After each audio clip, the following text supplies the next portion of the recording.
Hi, I'm Noah Moore, and this is the 2025 Security Training Manual. Just a quick message to employees. As employees, we are the first line of defense when it comes to security. A lot of times we are the first target or the first thing that these hackers go after. Um, and we see these every day, and they're increasing every day. So let's see what we can do to prevent these. So first, let's talk about why we need security. In order to protect our customer and personal data, we need security. Our customers should be able to trust us and should be able to feel safe and secure when they give us their information. Employees, like I previously mentioned, are the first target of cyber attacks. But proper security practices will ensure the integrity of our information and the data that is entrusted in us.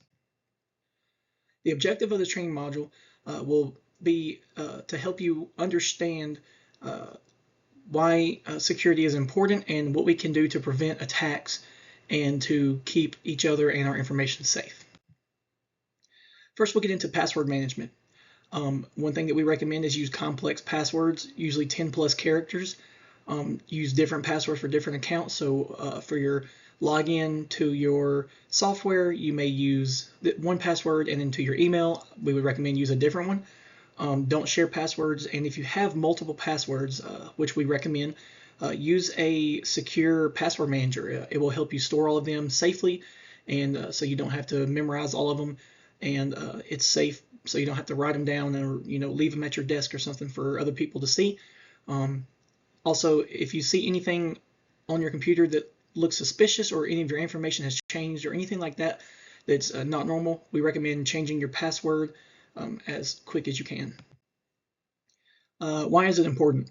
So here a scenario is we have an employee that used the password 123 for their email.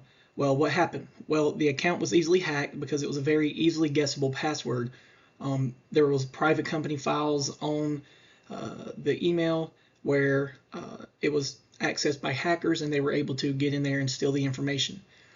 A solution to this would be, like we previously stated, use complex passwords and regularly change passwords if you suspect something or see something is suspicious. Here's a little quiz. Which one of these is a strong password? We got David123, we got David with a dollar sign, the and symbol, 2025, and an exclamation point. And we have David123, but the I is replaced with a 1. Now, we'll see the first one, David123, that one is very simple, very easily guessable. We do not recommend it. The correct answer is the second one because it has many different characters and it is a strong password and it would be harder to guess than the other ones.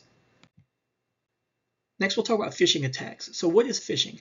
Phishing is attempts to steal information using fake emails, websites, or messages.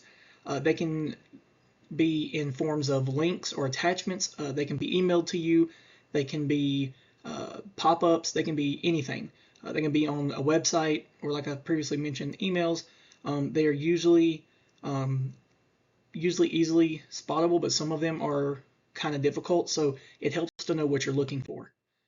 So here we have some examples. In example one, it is an email from Bank of America, but as we can see at the end from where it's being sent from, the end of that is Ameribank7.com. That's not what Bank of America uses.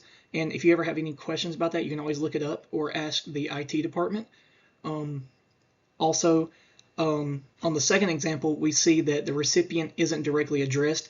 A lot of times they will use the word user. They'll say dear user or dear and then your email, just because the real bank would have your real name and your real information, um, but these hackers do not, and that's why they send these to you so they can get you to input your information and then they steal your money, your info, and stuff like that. Also, another thing is we can see that the end of the Bank of America, even though it is the Bank of America logo, we see that there is um, at the end of the email it says at upenn.edu, which is not associated with Bank of America at all.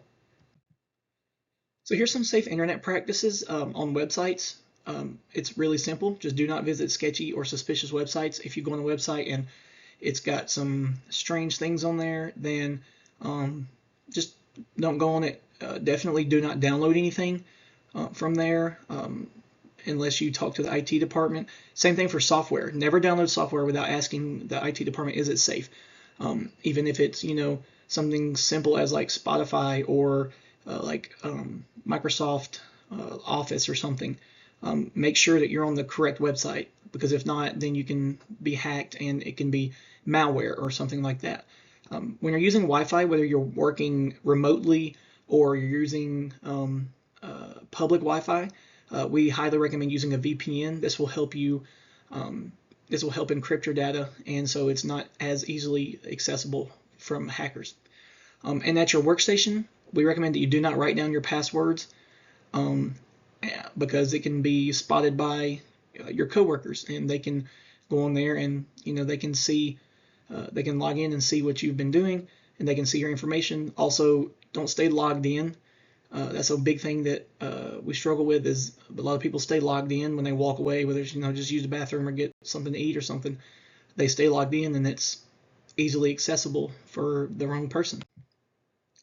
In summary, we believe that you should use strong passwords, avoid suspicious emails, avoid suspicious websites, and do not download anything from them. Use a VPN on public or remote networks, and never stay logged in when you walk away from your workspace.